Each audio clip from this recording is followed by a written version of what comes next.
Welcome back, everyone. Today, we'll show you how to prepare your design files for embroidery on Spreadshop. We'll cover everything you need to know for high-quality results. Let's dive in. Let's open Adobe Illustrator. Once you have it open, we'll start by creating a new document. Let's name our file My Great Design. Make sure the units are set to centimeters. Here, we need to set the artboard size. Under width, enter 8 centimeters, which is about 3.15 inches, and under height, enter 5 centimeters, which is about 1.97 inches.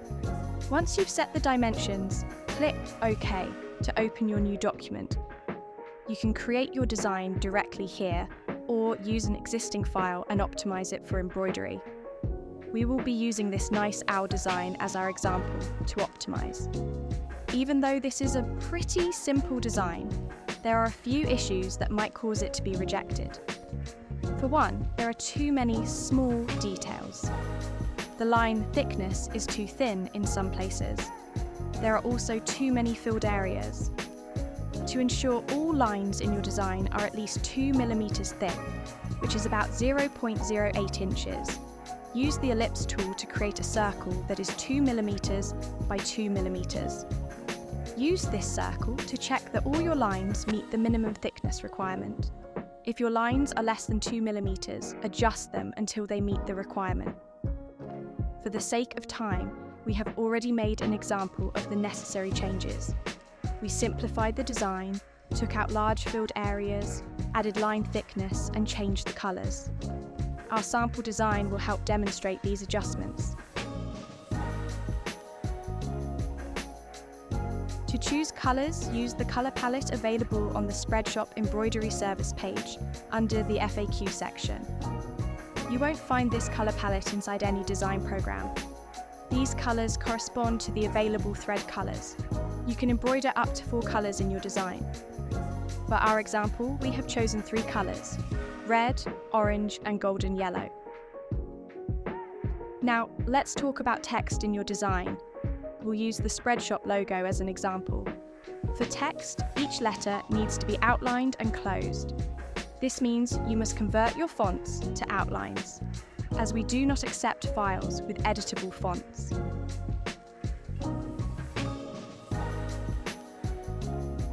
The minimum height for your text should be 8 millimeters, or about 0.31 inches, with a line thickness of at least 2 millimeters, or about 0.08 inches.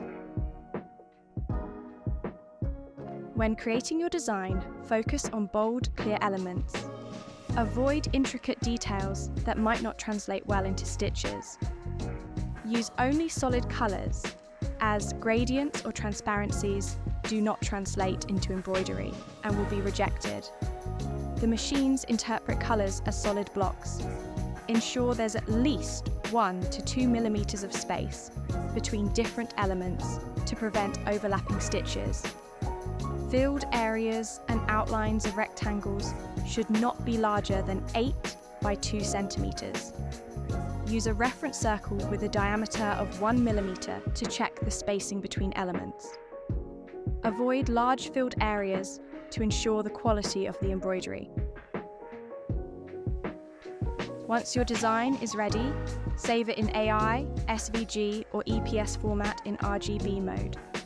Next, open your web browser and go to the Spreadshop embroidery service page at www.spreadshop.com embroidery service. On the embroidery service page, look for the Order Embroidery File Now button and click on it. This will take you to the upload section. Here you can upload your file. Click on Choose File and select your saved design file. It's good practice to include the hex code of your colors in the additional information section, along with any other details you want to provide.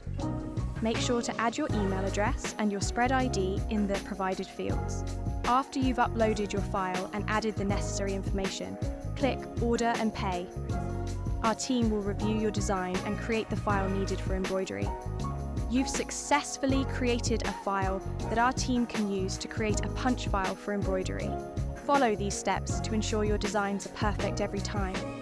If you found this tutorial helpful, give us a thumbs up and share it with your fellow shop owners. See you in the next tutorial.